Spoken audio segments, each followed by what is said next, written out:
নিজেকে ফিট ও সুস্থ রাখতে চাইছেন, কিন্তু ফিট ও সুস্থ রাখার জন্য কী কী করণীয় সেটা কি আপনি জানেন?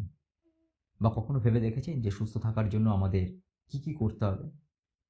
সারাদিন আপনি যে শরীরের উপরে ডিপেন্ডেন্ট করে আপনি সমস্ত জায়গায় ঘুরে বেরিয়েছেন, খাওয়া দাওয়া করেছেন, সব কিছু করেছেন, অথচ সারাদিন কি একবারও ভেবে দেখেছেন যে শরীরটাকে সুস্থ রাখার জন্য আমাদের যে কাজগুলো করা উচিত সেগুলো আমরা একবারও করেছি কিনা?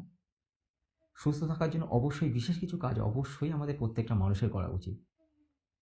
তো আসুন জেনে নিই এই ভিডিও থেকে যে সুস্থ থাকার জন্য আমাদের কী কী করণীয়। সকালে ঘুম থেকে উঠুন। সকালে ঘুম থেকে ওঠার সাথে সাথে ১ গ্লাস জল পান করুন। বিশেষ করে খাওয়ার পর জল পান করবেন না। এতে আপনার হজমের সমস্যা হতে পারে। খালি পেটে চা ও কফি খাওয়া একেবারে বন্ধ করুন। প্রতিদিন মিনিমাম ৪০ মিনিট ব্যায়াম করুন, তাতে করে আপনার শরীরে ১০ লক্ষ কোটি সেল আছে, সেই সেলগুলো অ্যাক্টিভ থাকবে ও ওজনটাকে কন্ট্রোলে রাখতে হেল্প করবে। ফাস্টফুড ও জাঙ্ক ফুড খাওয়া একেবারে বন্ধ করুন, কারণ ফাস্টফুড জাঙ্ক ফুড আপনার অনেক শারীরিক সমস্যা এনে দিতে পারে। চিনি খাওয়া একদম কমিয়ে দিন, কারণ মিষ্টি মানুষের মুখে কম রক্তে বেশি হয়ে গেছে। বেশি বেশি ফলমূল ও শাকসবজি খান, কারণ আমাদের শরীরের ভিটামিন ও নিউট্রিশনের ঘাটতি ফলমূল শাকসবজি থেকেই মেটায়, কোনো ফাস্টফুড কিংবা জাঙ্ক ফুড নয়।